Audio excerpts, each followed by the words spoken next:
Welcome to the For the Church Podcast, another great gospel-centered resource from Midwestern Baptist Theological Seminary. My name is Jared Wilson. I'm an assistant professor of pastoral ministry and author in residence at Midwestern Seminary. And I'm here as always with my friend and my colleague and my co-host, assistant professor of systematic theology. I don't know why I was getting hung up on that. It's a pretty easy title. It's Dr. Ronni Kurtz, I suppose, for some people. How you been, brother? I'm doing well, man. How are you lately? I'm doing okay. We've been watching some more classic movies. Yes, recently. yeah. What are you watching? Well, we went way back. We watched the Charlie Chaplin City Lights, which I had seen a long time ago, but Becky had never seen it. And it's 1931. Okay. So it's not quite a silent film. It's a pantomime film. So there's no spoken dialogue. You have the little dialogue cards like you would in a silent film, but it has a musical soundtrack and it has sound effects to it. And I was just charmed all over again. I think it's probably college since I've seen it. So it's like 30 years since I've seen it. It's just so good. Like we were laughing, you know what I mean? Like it was on this list that Beck had made of like, films that she wanted to see.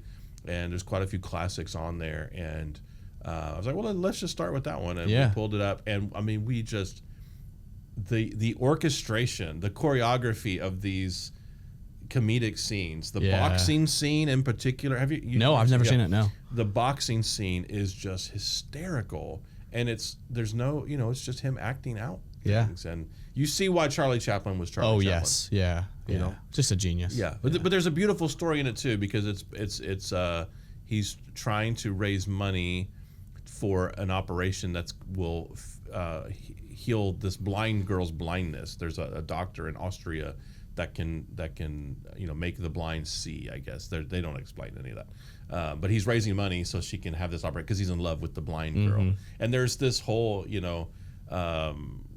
resonance with at the end. I got a sermon illustration out of it that I'm going to use in which is why we all watch movies. Yeah. Well, when it happened, right? I thought, this makes a perfect. For the end of 2 Corinthians 3, right, with the veil and an unveiled face and the blindness thing when she can finally see, and she sees that the guy who's been helping that she's in love with is a little tramp, you know what I mean, and not a handsome prince. There's something to that. I just thought there's a beauty there. Yes. I don't even know if Chaplin knew he was doing. But that's amazing. Good. I love that. Yeah. You like old movies? I'm getting more into older movies. Okay. Liking movies is relatively new to me. Okay. Was just never really a movie guy growing up, but the last 10 years I've really fallen in love with movies. Yeah. And I'm kind of working my way backwards now. Okay. Like doing all my past homework. So yeah. You should check out Facing the Giants. Look up, Brock. You're in the end zone. You've seen it? I don't even remember that. That for some reason that line made me laugh so hard. Up, Brock. You're in the end zone. Is that when he has to do the crawl, the blindfolded crawl?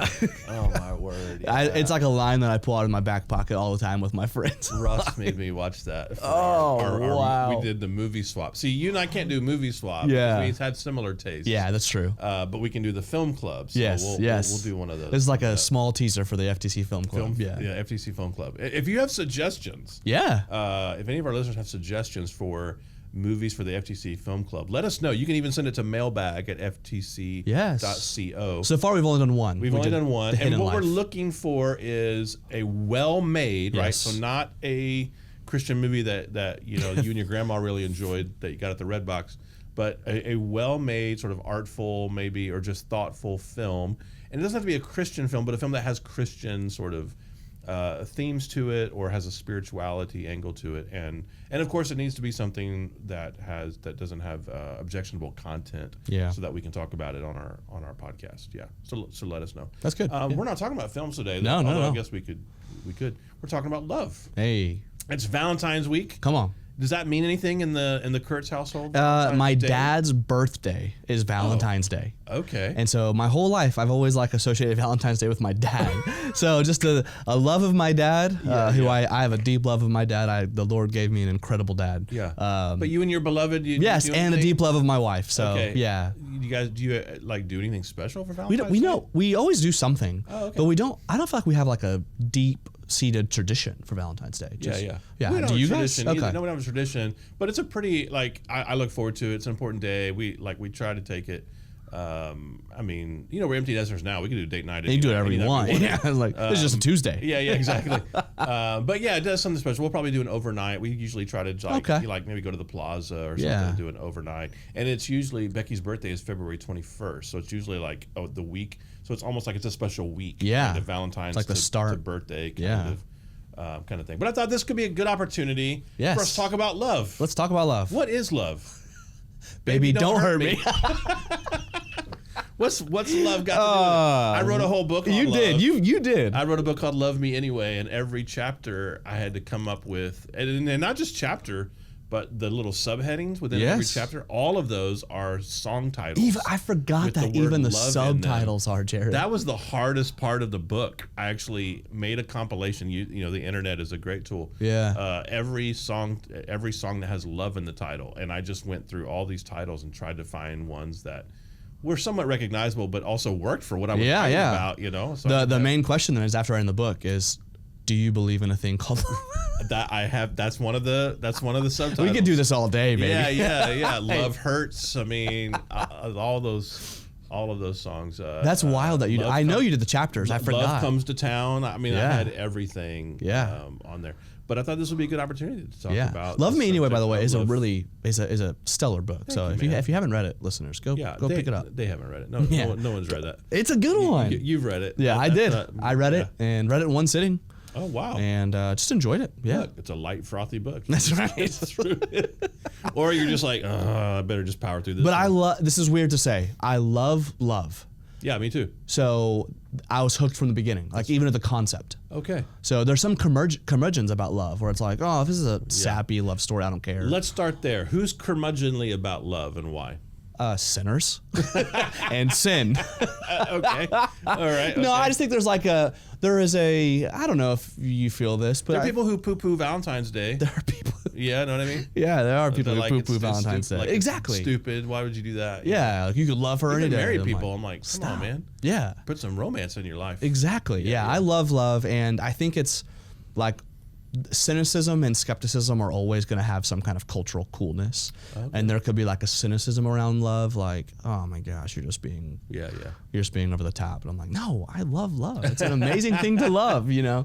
So I mean, we're talking about romantic love. Maybe I should be more specific. Maybe the title of this episode should be romance. Yeah. To make it as specific as possible, because love is a big category. Love is a huge category. And there's different kinds of love, and there's love, right? But I guess I wanted to talk about like romantic love, and that kind of like falling in love and feelings of love. And so some people are very cynical about those because they've either not experienced it, or they've experienced it and it feels like it's in the distant past. One example that I can think of is when a couple gets married and they're in the newlywed phase, and so romance is like all they think about, maybe, or at least one of the top things they think about. And love comes easy, or at least it feels easy, and you just think, in some ways, even if intellectually, it won't always feel like this. It feels like it'll always feel like this. Like you can't imagine not feeling that. That's way, right. Yeah. And some sourpuss comes along and says, "Just wait." Yeah.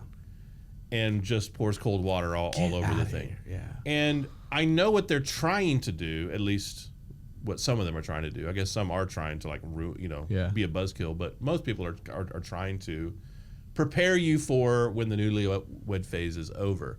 But I still hate that they do that. Same, me too. I still don't like get out of here with that. Yeah. Get out of and why is that? Why should we be opposed to somebody who's trying to bring reality? Yeah. Into the situation? Yeah, I think that's what they're doing. I'm okay with realism. Get real, like you're in a fairy tale. The fairy tale don't last. You know what I mean? Like, yeah. You know what I mean? Once she's washing your like skid marked underwear, man, like the fairy tale is over. Man, I disagree in some ways. Like, I think the beauty of the fairy tale is that when those kinds of moments are happening, the love is still a real beautiful thing. And actually, the intensity of the love, in my experience, is magnified by the ordinariness of the time together. And so it's like, I'm sitting there reading a book, and I look up, and my wife, our kids are down, my wife's over there, she's reading a book. And if you zoomed out for the situation, this is a remarkably ordinary scene. Just a married couple getting older, doing old people stuff, reading books by the fire. Yeah. But like in my world, like that moment is kind of what I'm living for. And so it's like, here is this woman, Kristen in my case, who makes these ordinary moments remarkably meaningful. And so the honeymoon stage will wear off, but actually I think that like recognition of like there's deep beauty here, even in those like, oh, the kids are crying and we don't know what we're gonna do for supper, and it just all feels crazy. I actually think the mature person is the one who can say, no. It wasn't that the honeymoon stage was beautiful and this is ugly or ordinary or silly. The deep person can see the beauty even in the ordinariness, and has the theological imagination, has the biblical imagination to be able to perceive the beauty of even those really ordinary moments. Yeah. Well, I think when you deepen as a person, the romance takes on a different flavor too. So like the times when I feel the most like gaga over my wife, or at least one of the the most frequent times when I feel that, is when I'm most conscious of like what an idiot I am, or just how gross I am. I mean, there's just something that I'm like, and this creature wants to be with me. You know what I mean? Like, she takes care of me. Yeah. Like, she loves me. Like, she must be something special. Either she's out of her mind, or she must actually love me, because like I'm a hard to love person. And it just made I said as if like I was really agreeing with that. I didn't mean it to come across like that. That's you fine. are. You know what? I don't care what you think Becky, about me, you're Ronni a saint. But it's like that appreciation where I suddenly feel in love. You know what I mean? Because I'm like, oh, she, and because she's a picture of grace in that Come way. on. And so let's make the connection between like where is romantic love in the Bible? What is why did God give it to us? Like, he could have just like made us smarter animals, I guess, and said, well, you got to mate, you need to procreate or what have you. But he gave us taste buds so that food wouldn't just be fuel, but would be a delight. It would taste good. And he gave us the capacity for romance as well. Why would he give that I think to you us? just answered it. complicates so many things. It does. It does, because those things can be perverted. Without a doubt. I mean, those two examples, eating and romance. I mean, those are the easiest to kind of imagine how they get twisted. Sure. I mean, you go to gluttony, or you go to lust, exactly. or what have you. Yes.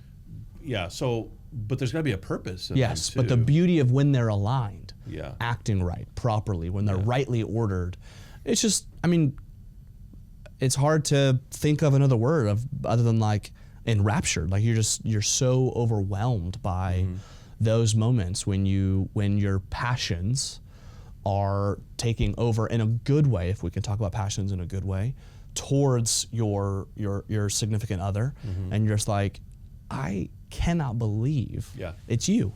I cannot believe I get you. It occurs to me like the first, at least recorded dialogue, recorded I mean in the word, not like audio recorded, but is essentially a love song. I mean, it's poetry. Adam seeing Eve for the first time at last. Yes, that's right. So like from the very beginning, we have this like romantic sense of, and it even being expressed in a unique way of not just, oh, here is my helpmeet or here is my counterpart, but here is something strange and wonderful and fulfilling and beautiful and romantic and those feelings, I think, persist to this day. Yes. The Lord's telling a story with those things. Yes. I think, and it's difficult, I suppose, for people who have struggled in this area, maybe, who have felt like, man, no one that I've ever felt loved this way for has loved me back in that way, or I have loved that way and got betrayed, or it just didn't turn out the way that I wanted it to. Maybe some people are feeling like, man, I've never felt that way. I don't know, like, why is there something wrong with me that I would, it feels so strange to me. Valentine's Day is not. I don't just reject it because it's a weird commercial holiday type thing. It just seems so arbitrary and weird. Like, why would you celebrate this kind of thing? Those people are out there as well. What's a word that we would have biblically for just like? Well, in the previous episode, we talked about the usefulness of something. Yeah, that's right. What's useful? Yeah. About romance. Yeah, I do think there's a lot of pragmatic usefulness of romance, of course, but I think to that person, I would say a couple of things. The counsel would probably look different depending on who it is. I would want to tailor it to that person, but I think to that person, I would say, first, don't gatekeep this. Like, what I mean by that is, like, don't do what that your example of, like, hey, yeah, enjoy it while it lasts. Right. There is a magic and a beauty to romantic love that is a gift from God. And how dare you sit in the seat of scoffer when someone else gets to enjoy it just because you aren't. Your not enjoying it is not an invitation to make other people not be able to enjoy it. So I would say I would want that to be communicated, maybe in a nicer way. That felt a little harsher. But I would also want to say, if that's not what the Lord has for you, we do know that what the Lord has for you is still meaningful and deep and worthwhile and beautiful.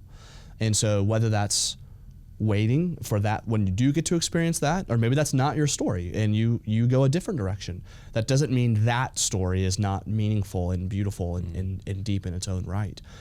You just might have to experience that kind of depth in a way that's not with a significant other. Yeah.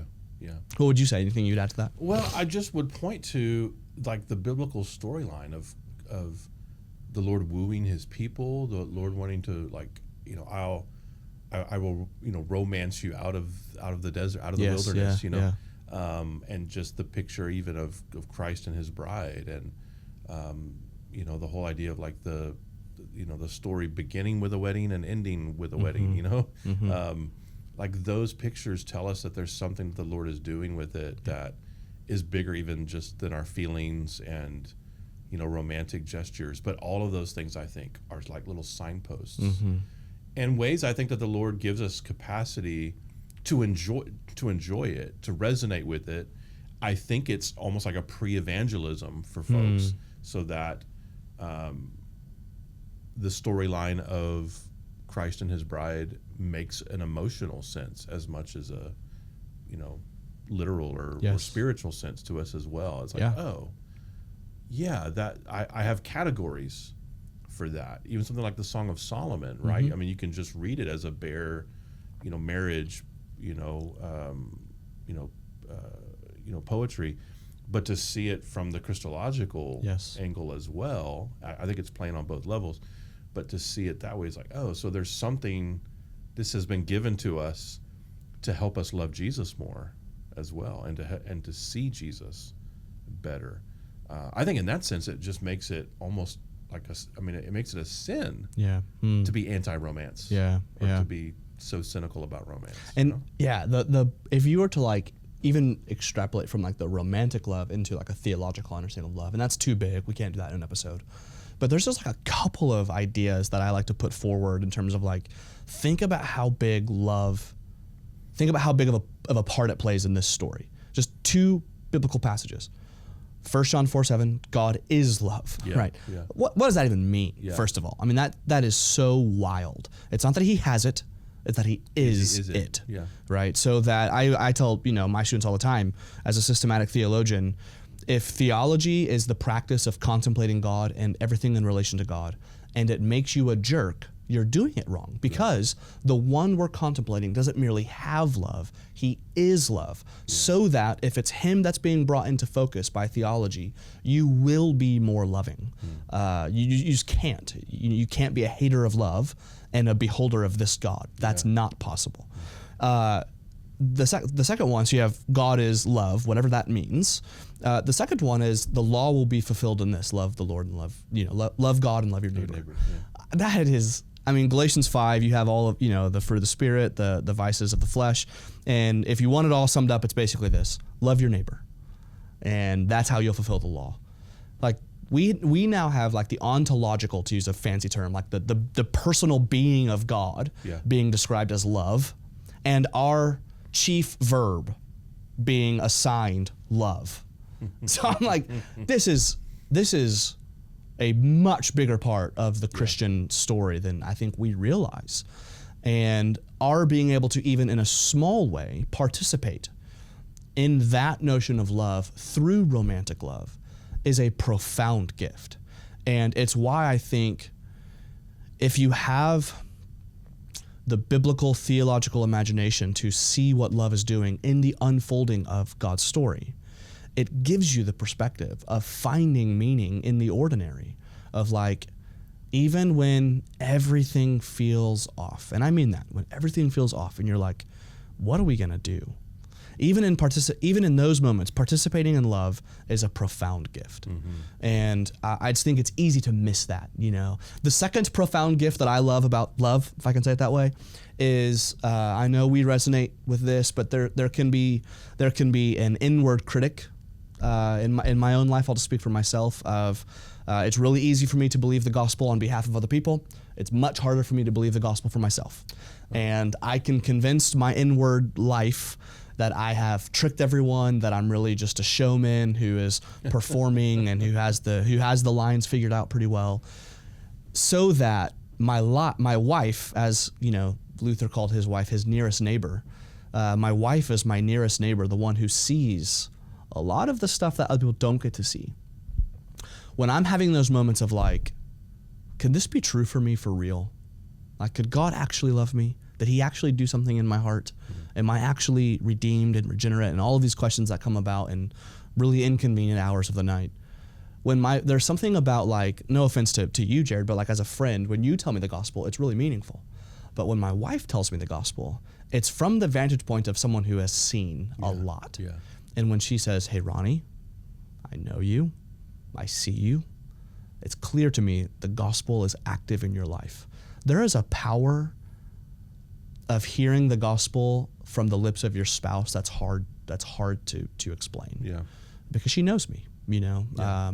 It's hard to fake her out. Maybe I did, but it would be hard, you know. So I think those two things, be able to participate in the grand narrative of love through romantic love in those two ways, is really profound. Yeah. I'm thinking of the person who would say, man, I wish my spouse would remind me of the good news, or I wish I had somebody who was that close. The people who struggle with the concept of love, sometimes that comes from an inexperience, or at least just feeling like they've been shut out from the experience in some way, or betrayed in some way, or I used to feel that way, and that's gone. And there is such it is a treasure when you have a spouse, or even, you know, taking it outside of romantic love, just a close friend or somebody who's like walked with you through, who sees you, who's, you know, seasons of life and can speak life in that way.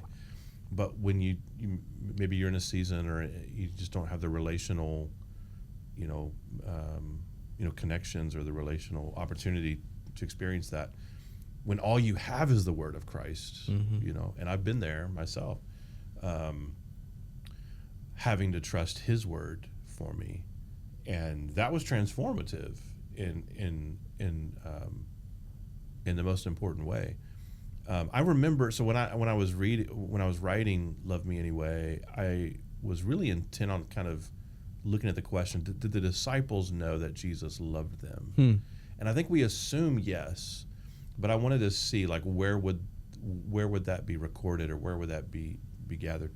And I discovered that it's not until John 13, at least that's recorded, right? Who knows? Yeah, offline conversations, we don't have access to that.